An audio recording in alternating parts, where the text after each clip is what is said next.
எலிவால் மாதிரி இருக்கா? ஹிப்பு கீழே உங்கள் முடியை வளர்த்த முடியுங்க. கண்டிப்பாக நம்ம சேனலை பாருங்கள். ஹேர் க்ரோத் பண்ணணுமா, ஹேர் ஃபால் கண்ட்ரோல் பண்ணணுமா, 100% ரிசல்ட்டு நம்ம சேனலில் கொடுத்துட்ருக்கோங்க. உங்களோட முடி வளர்ச்சியை அதிகரிக்கக்கூடிய நல்ல ஒரு ஹேர் ஆயில் வீடியோ இன்றைக்கி பார்க்க போகிறோம். வீடியோ பார்க்குறவங்க ஒரு லைக் அண்ட் சப்ஸ்கிரைப் பண்ணிவிட்டு பாருங்கள். அப்போ தான் எனக்கு அடுத்தடுத்து வீடியோ போட மோட்டிவேட்டாக இருக்குங்க. தனியாக எதுக்குன்னு நேரத்தை ஒதுக்கி தாங்க குழந்தைங்கள வச்சுட்டு நான் வீடியோ போட்டுட்ருக்கிறேன். யூஸ்ஃபுல்லாக இருக்கணும்னு சொல்லிட்டு தான் நான் ஹேர் க்ரோத் பண்ணினேன். நீங்களும் ஹேர் க்ரோத் பண்ணணும்னு சொல்லிட்டு தான் நான் இந்த வீடியோ எல்லாமே கொடுத்துட்ருக்கேன். ஹாய் ஃப்ரெண்ட்ஸ், வெல்கம் டு ரித்ரியாஸ் சேனல். நீங்கள் ரொம்ப நாளாக கேட்டுட்டு இருந்த ஹேர் ஆயில் வீடியோ இன்றைக்கி ரெடி ஆயிடுச்சுங்க. நான் கன்சீவ் ஆனதுக்கப்புறம் இந்த ஒரு ஹேர் ஆயில் மட்டும்தாங்க யூஸ் பண்ணினேன். இந்த ஹேர் ஆயில் யூஸ் பண்ணிவிட்டு அப்பப்போ தான் ஹேர் பேக் போட்டேன். மந்த்லி ஒன்ஸ் மட்டும்தான் ஹேர் பேக் போட்டேன். ஆனால் எனக்கு நல்லாவே ஹேர் க்ரோத் இருந்துச்சு. அப்படின்னா நான் இந்த ஹேர் ஆயில் மட்டும்தாங்க யூஸ் பண்ணி ஹேர் க்ரோத் பண்ணேன். அப்போது நீங்களும் இந்த ஹேர் ஆயில் யூஸ் பண்ணுங்கள், நல்லாவே ஹேர் க்ரோத் ஆகும். என் பையனுக்கும் இந்த ஹேர் ஆயில் அப்பப்போ தாங்க யூஸ் பண்ணிகிட்ருப்பேன். அதுக்கே அவனுக்கு நல்லா முடி வளர்ந்துருக்கும். நீங்களும் ஹேர் க்ரோத்தை பார்ப்பீங்க. நம்மளோட ஹேர் ஆயிலும் ப்ளஸ் ஹேர் பேக்கையும் ரெண்டையும் தொடர்ந்து ட்ரை பண்ணிட்டு வாங்க. சீக்கிரமாகவே ஹேர் க்ரோத் பண்ணிடலாங்க. வாங்க இப்போ ஹேர் ஆயில் ரெடி பண்ணிக்கலாம். ஃபஸ்ட்டு ஆயில் எடுத்துக்கலாங்க. இந்த மாதிரி செக்கில் ஆட்டின எண்ணெய் தான் நீங்கள் கண்டிப்பாக யூஸ் பண்ணணும். கடையில் வாங்குகிற சல்ஃபர் கலந்த எண்ணெய் யூஸ் பண்ணவே கூடாதுங்க. நான் 1 லிட்டர் எடுத்துக்கிறேன். நீங்களும் 1 லிட்டர் எடுத்துக்கோங்க. எடுத்துக்கிட்டு நான் சொல்கிற அளவிலேயே ஃபாலோ பண்ணிவிட்டு வாங்க. நான் சொல்கிற மெத்தட்லேயே நீங்கள் ஃபாலோ பண்ணிவிட்டு வாங்க. அதுக்கப்புறம் வந்து கேஸ்டர் ஆயில் எடுத்துக்கிறோம். 1 லிட்டர் சுத்தமான செக்கில் ஆட்டின கோகனட் ஆயில். அதுக்கப்புறம் வந்து கேஸ்டர் ஆயில் வந்து 100 ml எடுத்துக்கோங்க. இதில் யூஸ் பண்ணக்கூடிய இன்க்ரீடியன்ட்ஸ் எல்லாமே பார்த்துடலாமா? செம்பருத்தி பூ, அதுக்கப்புறமா செம்பருத்தி இலை, முருங்கைக்கீரை, அதுக்கப்புறமா கறிவேப்பிலை, அப்புறம் ரோஸ்மெரி லீவ்ஸு, அதுக்கப்புறமா 1 ஸ்பூன் வெந்தயம், அதுக்கப்புறம் 3 பல் சின்ன வெங்காயம், மருதாணி இலை, வெட்டிவேறு, ஜடமஞ்சி அப்படின்னு சொல்லிட்டு கிடைக்குங்க. நாட்டு மருந்து கடையில் கிடைக்கும். இதுவும் ஒரு வகை பட்டை மாதிரி இருக்குங்க. இந்த மாதிரி தான் இருக்கும். இதையும் எடுத்துக்கோங்க. அதுக்கப்புறமா 3 நெல்லிக்காய். அவ்வளோதாங்க. இது எல்லாத்தையும் வச்சு தான் நம்ம ஹேர் ஆயில் ரெடி பண்ணிக்க போகிறோம். நான் என்னென்ன எந்த அளவில் எடுத்திருக்கேன்னு உங்கள்கிட்ட காமிச்சிருக்கேன். நீங்கள் அந்த அளவில் எடுத்துக்கோங்க. இதுதாங்க அளவு. வெட்டி வேர்பட்டு பாருங்கள். அதை மட்டும் கொஞ்சமாக எடுத்திருக்கேன். அப்படியே காமிச்ச அளவை விட கொஞ்சம் கம்மியாக எடுத்திருக்கேன். இவ்வளோதாங்க அளவு. இதுக்கப்புறமா நம்ம ஹேர் ஆயில் ரெடி பண்ணிக்கலாம் வாங்க.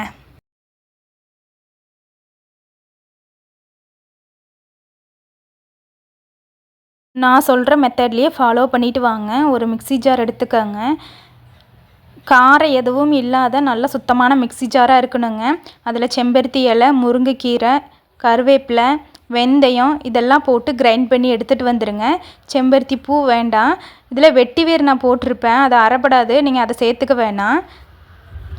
இந்த 4ஐயும் மட்டும் போட்டு மிக்சியில் கிரைண்ட் பண்ணிட்டு வந்துடுங்க. அப்போ தான் நம்மளுக்கு எசன்ஸ் ஃபுல்லாக இறங்கும். அப்படியே சேர்த்துக்கும் போதை விட நம்ம அரைச்சி லைட்டாக சேர்த்துக்கும் போது நல்லாவே அதனோட எசன்ஸ் ஃபுல்லாகவே இறங்குங்க. செம்பருத்தி இலை, கறிவேப்பிலை, மருதாணி, முருங்கைக்கீரை, வெந்தயம் இது 5மே போட்டு அரைச்சி எடுத்துகிட்டு வந்துடுங்க. ரொம்ப நைஸாக அரைக்க தேவையில்லைங்க. லைட்டாக கொரப்பாக அரைச்சி எடுத்துகிட்டு வந்துடுங்க. இதை மட்டும் அரைச்சி எடுத்துகிட்டு வந்துடுங்க. அதுக்கப்புறம் நம்ம ஹேர் ஆயில் வந்து இப்போ பேனில் ரெடி பண்ணிக்கலாங்க. இந்த அளவுக்கு அரைச்சி எடுத்துகிட்டு வந்துடுங்க. பாருங்கள், இந்த அளவுக்கு அரைச்சி எடுத்துக்கிட்டால் போதும். நான் இந்த காமிச்சிருக்கேன் பாருங்கள். இந்த அளவுக்கு அரைச்சி எடுத்துக்கிட்டால் போதும். 1 லிட்டருக்கு நம்ம இந்த அளவில் எடுத்துக்கிட்டால் போதுங்க. கரெக்டாக இருக்கும். அவ்வளோதான் ஹேர் ஆயில் ரெடி பண்ணிக்கலாங்க. ஒரு கடாய் எடுத்துக்கோங்க. இரும்பு கடாயாக இருந்துச்சுன்னா இன்னுமே நல்லதுங்க. என்கிட்ட இரும்பு கடாய் இல்லை, அதனால் நான் இந்த கடாய் எடுத்துக்கிறேன். நீங்கள் யூஸ் பண்ணும்போது சமையலுக்கு யூஸ் பண்ண கடாயில் யூஸ் பண்ணாதீங்க. தனியாக நான் இதுக்குன்னே வச்சுருக்கேன். ஹேர் ஆயில் ப்ரிப்பேர் பண்ணுறதுக்காகவே நான் இந்த கடாய் வச்சுருக்கேன். நம்ம எடுத்து வச்சுருக்கிற கோகனட் ஆயிலை இதில் சேர்த்துக்கலாங்க. நான் 1 லிட்டர் எடுத்திருக்கேன். 1 லிட்டரில் கொஞ்சமாக வீட்டில் மற்றவங்க யூஸ் பண்ணணும்னு சொல்லி கொஞ்சமாக வச்சுட்டு மீதி எல்லாமே சேர்த்துக்கிட்டேங்க. 1 லிட்டரில் 1 லிட்டர் தேங்காய் எண்ணெயை சேர்த்திக்கிட்டேங்க. நீங்களும் இந்த அளவுலேயே எடுத்துக்கங்க. கரெக்டாக உங்களுக்கு தெரியும் பாருங்கள். இந்த அளவு தான் கம்மியாக வச்சுருக்கேன். அதை மட்டும் எடுத்து தனியாக வச்சுக்கிட்டேன். பேன் ஆன் பண்ணிடுங்க. மீடியம் லெவல்லையே வச்சுக்கோங்க. வச்சு ஆன் பண்ணி விடுங்க. சூடாகட்டும். எண்ணெய் நல்லாவே சூடாகி வரட்டும். அவ்வளோதாங்க, சூடாயிருச்சு. லைட்டாக அந்த கொதி வர ஸ்டேஜ்லேயே நீங்கள் இப்போ விளக்கெண்ணெயை சேர்த்துக்கங்க. இதுலேயும் கொஞ்சமாக வச்சுட்டு நீங்கள் 1 லிட்டருக்கு 100 ml எடுத்துக்கங்க. நான் அதுலேயும் கொஞ்சமாக வச்சுட்டேன். எப்படி நான் தேங்காய் எண்ணெயை வச்சுருக்கிறேனோ அதே மாதிரி நான் விளக்கெண்ணையும் கொஞ்சமாக வச்சுட்டேன். நீங்கள் முழுசாக கூட சேர்த்துக்கலாம், ஒன்றும் பிரச்சனையும் இல்லை. எடுத்து வச்ச விளக்கெண்ணையும் சேர்த்திக்கலாங்க. 100 ml விளக்கெண்ணெய் இது, கேஸ்டர் ஆயில், இதை சேர்த்துக்கங்க. தேங்காய் எண்ணெய் கூட 4ல் 1 பங்கு நம்ம நார்மலாகவே கேஸ்டர் ஆயில் சேர்த்துக்கலாங்க. விளக்கெண்ணெய் நல்லாவே ஹேர் க்ரோத் பண்ணும். அதுக்காக தான் நம்ம இன்றைக்கி விளக்கெண்ணெய் எடுத்திருக்கேன். நான் ஹேர் ஆயில் ப்ரிப்பேர் பண்ணும்போதெல்லாம் ஒவ்வொரு தடவையும் நான் விளக்கெண்ணெய் சேர்த்துட்டு 4ல் 1 பங்கு சேர்த்துட்டு தாங்க ப்ரிப்பேர் பண்ணுவேன். இன்றைக்கி நம்ம கொஞ்சம் கம்மியாகவே எடுத்துக்கிறோம், ஒன்றும் பிரச்சனை இல்லை. அவ்வளோதாங்க. எடுத்து வச்ச எல்லா பொருளையும் சேர்த்துக்கலாமா. நல்ல கொதி வர ஸ்டேஜில் நம்ம எடுத்து வச்ச பொருளை எல்லாத்தையுமே சேர்த்துக்கலாங்க. இந்த மாதிரி நுர வருங்க. அந்த டைமில் நீங்கள் நம்ம எடுத்து வச்சுருக்கிற இன்க்ரீடியன்ட்ஸ் எல்லாத்தையுமே சேர்த்து கொதிக்க வச்சுக்கலாம். எடுத்து வச்ச திங்ஸு சேர்த்ததுக்கப்புறமா நீங்கள் லோ ஃப்ளேமில் வச்சு தான் கொதிக்க விடணும். அதுக்கு முன்னாடி வேணால் நீங்கள் மீடியம் ஃப்ளேமில் வச்சுக்கோங்க. வச்சுட்டு கொதி வர ஸ்டேஜில் இதை எல்லாத்தையுமே போட்டுட்டு லோ ஃப்ளேம்லேயே வச்சு கொதிக்க விடுங்க. அதனோட எசன்ஸ் ஃபுல்லாகவே அதில் இறங்கணும். நம்ம அரைச்சி சேர்த்துக்கும் போது நல்லாவே அதனோட எசன்ஸ் எல்லாமே இறங்கும். 5 பொருள் அரைச்சி வச்சோம் இல்லைங்களா, அதை சேர்த்துக்கங்க. சேர்த்ததுக்கப்புறமா செம்பருத்தி இலை சேர்த்துக்கங்க. அதுக்கப்புறமா வெட்டிவேர் சேர்த்துக்கங்க. அந்த ஜடமஞ்சிங்கிற அந்த பட்டையும் சேர்த்துக்கங்க. நாட்டு மருந்து கடையில் கிடைக்குங்க இது எல்லாமே. இதெல்லாம் சேர்த்ததுக்கப்புறம் நம்ம நெல்லிக்காய் ஆட் பண்ணிக்கலாம். 3 நெல்லிக்காய் போதுங்க 1 லிட்டருக்கு. நான் அதையே அந்த கொட்டையை எடுத்துகிட்டு வெஜிடபிள் பீலர் வச்சு நல்லா துருவி எடுத்துகிட்டு வந்துட்டேங்க. இந்த மாதிரி துருவி எடுத்துக்கங்க. அதுக்கப்புறமா நான் 3 சின்ன வெங்காயம் எடுத்துக்கிட்டேன், அதையும் இதில் சேர்த்துக்கிட்டேன். அவ்வளோதாங்க. எடுத்து வச்ச பொருள் நம்ம எல்லாத்தையுமே சேர்த்துக்கிட்டாச்சு. சேர்த்தும்போது உடனே சேர்க்கும்போது கொஞ்சம் பொங்கி வருங்க, நுரையெல்லாம் வரும். பொங்கி வந்ததுக்கப்புறம் கொஞ்சம் கம்மியாகும் அந்த நுரையெல்லாம் கொஞ்சம் நேரத்தில். அதுக்கப்புறம் மறுபடியும் மேலே பொங்கி வரும். அதுக்கப்புறம் தான் கம்மியாகும். அந்த ஸ்டேஜில் தான் நம்ம ஆஃப் பண்ணணும். உங்களுக்கு தெரியலனா ஒரு 15 மினிட்ஸ் இல்லை 20 மினிட்ஸ் கொதிக்க விடணும். கொதிக்க விட்டதுக்கப்புறம் நீங்கள் அதுக்கப்புறம் ஆஃப் பண்ணணும். இதில் நீங்கள் இன்னொரு பொருள் ஆட் பண்ணிக்கலாங்க. நல்லாவே ஹேர் க்ரோத் பண்ணும். கரிசலாங்கண்ணி இருந்துச்சுன்னா நீங்கள் கண்டிப்பாக கரிசலாங்கண்ணி யூஸ் பண்ணுங்கள். ஹேர் க்ரோத் நல்லாவே பண்ணும். அதுக்கப்புறம் கருஞ்சீரகம் நல்லாவே ஹேர் க்ரோத் பண்ணும். நீங்கள் அதையும் சேர்த்துக்கலாம். எடுத்து வச்ச பொருளை எல்லாத்தையும் சேர்த்துட்டு அப்படியே கலந்து விடுங்க லைட்டாக. ஃபஸ்ட்டு நல்லா நுர மேலே வருங்க. வந்ததுக்கப்புறம் கொஞ்சமாக அடங்கும். அதுக்கப்புறம் மறுபடியும் மேலே நுர வருங்க. நல்லாவே மேலே வந்துட்டு அதுக்கப்புறமா செகண்ட் டைம் கீழே போகும். அந்த டைமில் தான் நம்ம ஆஃப் பண்ணணும். பாருங்கள், மறுபடியும் ஒரு டைம் மேலே வருது பாருங்கள். இப்போ வந்ததுக்கப்புறம் மறுபடியும் அப்படியே கம்மியாகும். கம்மியானதுக்கப்புறமா நுர கொஞ்சம் கொஞ்சமாக அடங்கிரும். அதுக்கப்புறம் நம்ம ஆஃப் பண்ணிக்கலாம். நீங்கள் கரெக்டாக பார்த்து ஆஃப் பண்ணிக்கோங்க. தெரியாதவங்க ஒரு 20 மினிட்ஸ் விட்டுருங்க. இப்போ பாருங்கள், நல்லாவே நுர அடங்கி கீழே போயிடுச்சு. இந்த டைமில் நம்ம ஆஃப் பண்ணிக்கலாம். அந்த கலரும் மாறி இருக்கும், நல்லாவே கலரும் மாறி இருக்கும். இப்படி தள்ளி பார்த்திங்கன்னா எண்ணெய் தெரியும். நுர இருக்கும்போது நீங்கள் என்ன தான் எடுத்து பார்த்தாலும் அந்த எண்ணெய் இருக்கிறது ஆயில் தெரியவே தெரியாது. நம்ம கரண்டியில் தள்ளி பார்க்கும்போது இப்போ அந்த அடங்கினதுக்கு அப்புறம் தான் நல்லா தெரியுங்க.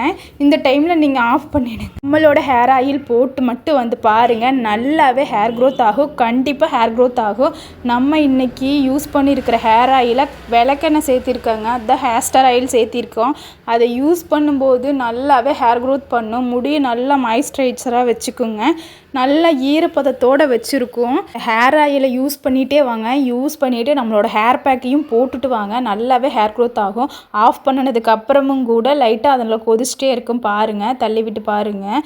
இந்த டைமில் தாங்க ஆஃப் பண்ணணும். லைட்டாக நுரைய இருக்கும் லேப்பில்.